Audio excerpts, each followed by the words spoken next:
What's going on, YouTube? Back to make another video. Today it's a little bit windy, so I wanted to start off with a little bit of bench talk and kind of give you guys an update as to what's going on at the Wildcat. So as you can see here, I've got the Wildcat with the barrel removed. What I did, you guys, if you guys have seen any of my previous videos, you've seen that I've tried tuning for slugs and kind of had really no success. Day before yesterday, a couple days ago, I did shoot this with pellets, and I have a few groups on target here. I actually did record some video, so I'll probably enter that in now so you can see that. All right, let's take our two 5-shot groups, so 10 shots, 2 different targets, 50 yards with our JSP Hades, 915 feet per second.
Okay, that's 10. Let's go check it out.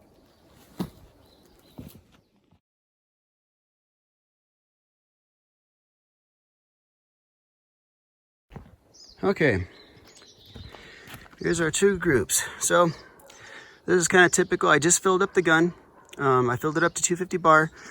Anytime I fill up any of my guns, really, the first group is always kind of rough. But this group down here is kind of what I expected. You can definitely cover the whole thing up with my thumb, almost my finger. So that's, that's 1/2 inch at the widest, probably 3/8.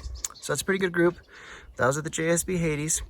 Let's go ahead and shoot one more group. We'll shoot over here at this target, and we'll put 2 5-shot groups with JSP Mk2 heavies.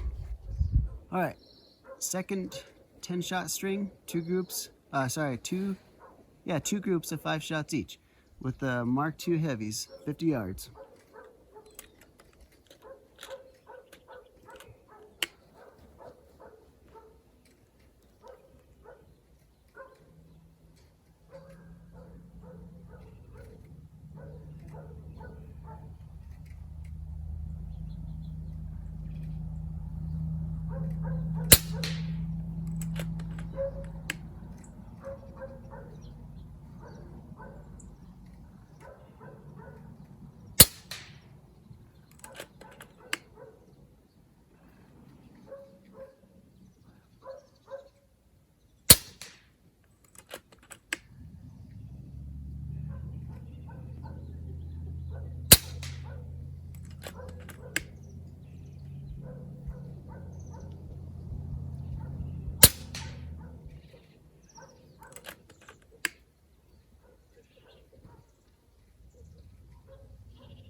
Okay, that's 10. Let's go check it out.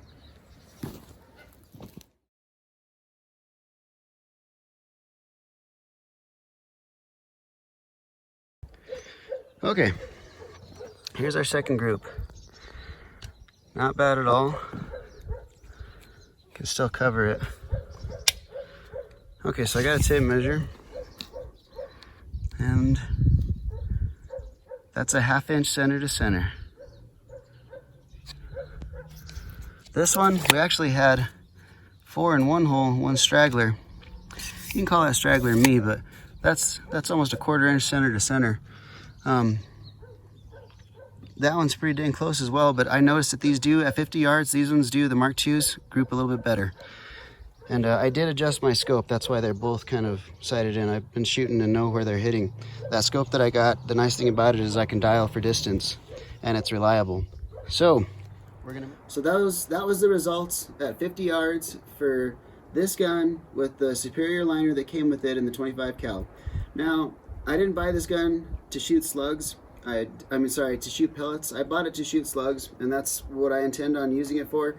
And you know, I'm already in the cost of the rifle and the scope, so in all reality, to throw, you know, an extra $100 on a human transfer port and power plenum isn't that big of a deal for me, as long as I can get it to shoot slugs in the end. I do got some pictures here of the human transfer ports compared to the regular transfer port that came in here, and I'll show you a close-up on those here pretty soon. But there is a significant difference. The factory transfer port on the Wildcat is very small in relation to the factory probe even. The factory probe that comes with it is almost, I'd say 30 to 40% larger than the opening in the transfer port. So that was one good benefit from that, and I did end up gaining about 30 feet per second just from that swap out. So what I did is I took the barrel out and I threw it in my Impact Mark II with the power plenum. I originally had this tuned for 30 caliber, and it was shooting those pretty good, but I wanted to really see what the superior liner would do. So part of this video, I want to show the differences.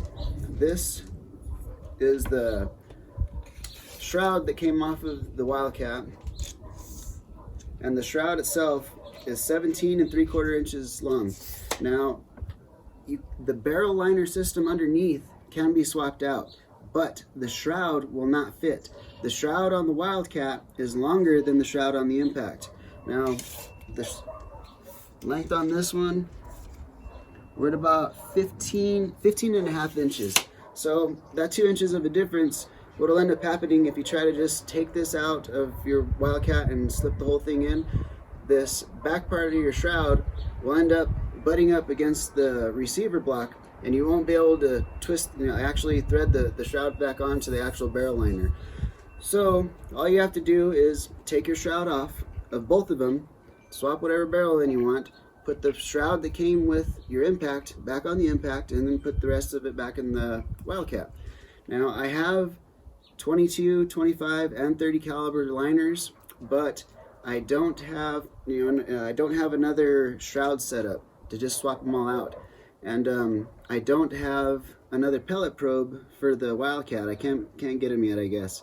I reached out to FX like 2 weeks ago, and they never got back to me about anything. So I'll just have to wait till somebody can, somebody offers that as like an aftermarket option. But eventually, I think what I would like to do is, I'd like to keep it at 25, especially if I can shoot the slugs. If not, what I'm going to do is drop it down to 22 caliber, and I'll have to wait till I get a different probe to do that. But for this video, I kind of wanted to throw that information out there, that you can definitely swap them out, and that's what I did. Now, I did shoot this gun. I had it tuned, shooting 955 feet per second with a 50 grain slug and 30 caliber. I have my reg pressure at 135, and I have my hammer almost all the way maxed out, about a half a turn, 3/4 of a turn out from max, and the power wheel is on max. And I left that same tune because it's shooting go, and then the valve restrictor, I have it on line number 4. That's basically all the way out and open. Now I left it as the same tune, swapped out the barrels, came out and shot it, and it shot great. It was very consistent the way I was shooting prior, so I figured, give it a shot with the new barrel, and it shot great. I was shooting The regular FX hybrids, these were shooting at 1,070 feet per second, and they were grouping great. They were grouping like a laser. Like all your holes will be touching at 50 yards. I didn't shoot it past 50 yards in the hybrids because I don't have very many left. I'm saving it for the video that I'll be doing in the upcoming days. I have these varmint. These in here is 34 grain varmint knockers, and I get those from Dale Riggert off of eBay. You can get them on his eBay store. Just search varmint knockers, and all kinds of calibers will come up. And these are 34 grain hollow points. I also have done videos on the expansion of these in 30 cal and in 25 cal. So I have a bunch of these on hand. So I shot some of these, and they are literally almost hole on hole at 50 yards. And these ones are shooting at 998, right under 1,000 feet per second. And they group great. And I know they're going to have excellent energy. That's shooting these slugs at this speed with this gun. That's right at 75 foot-pounds. So that's pretty good for 25. Now, in the next couple of days, if the wind kind of dies down, I definitely will do some 200-yard groups with this gun. I've got the scope for it, I've got the distance for it, I've got the target for it. So all I'm kind of waiting for is the weather to calm down well enough so I can actually go out and put some reliable groups out and not just kind of hit the target. I actually want to put a reasonable group and measure it, and probably put a couple of groups and see how it does. But when that time does come, I'll do both. I'll shoot the hybrids and the varmint knockers, and we'll check it out and see how it goes. So I'll give you a couple close-ups here on what everything kind of looks like. I'll show you the shroud next to each other. I'll show you the Wildcat shroud next to the Impact shroud, and then I'll also show you the difference in the transfer ports. Okay, I wanted to show some close-ups on the transfer port. Now, this is the transfer port that comes installed in the Wildcat in 25 caliber. I've already got that taken off. I have two of these because I plan on having two barrels so I can shoot both my Impact and my Wildcat in 25 should I choose. So the Impact right now as it sets, I've got this transfer port installed in this, but this is the second one that I have, and look at the difference in the openings. You can tell that this Huma transfer port is going to allow a lot more airflow. So that could definitely be a potential choke point if you're going for a high power tune or just trying to get efficiency out of your gun. That'll make a difference if you swap that out. And this, unfortunately, I ordered it from overseas. I got it from, what was the website? Crawl, that's where I got it from, crawl.com. And I actually ordered it on a Tuesday and it arrived at my doorstep on I ordered it on a Thursday and it arrived at my doorstep on Monday. Can't believe how far it got here, and they're in the Netherlands. Let's see here. This is the 30 cal barrel liner that I took out of the Impact, and I also got the Huma transfer port on that. Here's the Huma probe to match it. Now on the Impact, if anybody's out there watching this video just to kind of get information on the Impact with a Mark II power plenum, if you're going for a high power tune, the highest you're going to be able to get it is 135 bar ish with the hammer spring that's in there. They swapped out the hammer springs for the power plenum edition, and the hammer spring is not strong enough to open up the valve all the way at anything past 135 bar. So you can crank it up to 135 bar shoot, you'll get a higher speed than if you had your regulator pressure at 150 bar. So I also got a stronger hammer spring, and I'm going to put that in there as soon as that comes in. That's supposed to actually come in the next few days. So I might be able to, before I shoot that long distance video, I'll be able to tune it up a little bit hotter. Now, the shroud for this is the shroud that came off of the Wildcat. If you kind of compare them here, right there is the end of it. See how much farther it go back down into your receiver. So you wouldn't be able to just swap it straight over, but not a big deal. You know, your shroud unthreads from right here, slide your shroud off, put your correct shroud back on, and you're good to go. These are some of the targets. This was the initial group of pellets that I shot before I took the barrel out. This is at 50 yards, and this is 16 shots. This one, this one up here is the side-in shot. So that's 16 shots right there, 60 shots right there. There's the speeds that I was shooting them both at. And, you know, that's not bad for pellets at 50 yards, you know, for a whole clip. I didn't sort the pellets or anything. I'm sure there was some that had a little bit dented skirt. But these are some of the these are actually the targets that I shot the groups in from the video clip that I showed earlier. Those are the pellets that I was using. So the purpose of this video is to kind of show what you could do with the barrel, and kind of like a teaser to let you know what's coming. I'm going to have this Impact shooting the slugs with the superior liner at a pretty fast speed, and you'll see what slugs could do, particularly that I've shot 50 yards, and like I said, this is as accurate as any pellet I've ever shot with the slugs at that speed. So I'm pretty excited about that. So stay tuned in the next couple of days. Well, probably within a week, I'll put out the video with this as soon as I get the hammer spring swapped out, and as long as the weather's cooperating, we'll be shooting some long distance with this Impact in 25 cal with the hybrid slugs and with the varmint knockers. And you can tell the difference. The hybrid's got a little bit smaller hollow point. These varmint knockers got a little bit bigger. These are a cup base. These ones are flat base. But that's what's to come. If you guys have any questions about tuning or the process of high power tuning for the Impact, if you're going for max velocity, whatever it is, you got some questions, let me know. I'll try to answer them. I did a lot of research on my road to get there to figure out what parts I needed. And I also want to throw a shout out to 910 Airgun Tuning. I follow him on Instagram, and I sent him a couple messages with I had some questions for him, and he got back to me right away. He's a very knowledgeable guy, very nice guy. So that's how I found out what hammer spring I needed. And the hammer spring that you need is the hammer spring for the Impact before the power plenum came out. When they came out with the power plenum, they switched the hammer springs and went with a longer but weaker spring. So if you just put the spring from the pre-power plenum edition back in there, you'll end up getting a higher tune. So if you guys have any questions, leave them down below. I'll get back to you.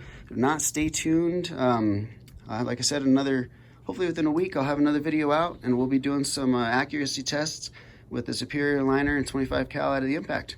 Thank you guys.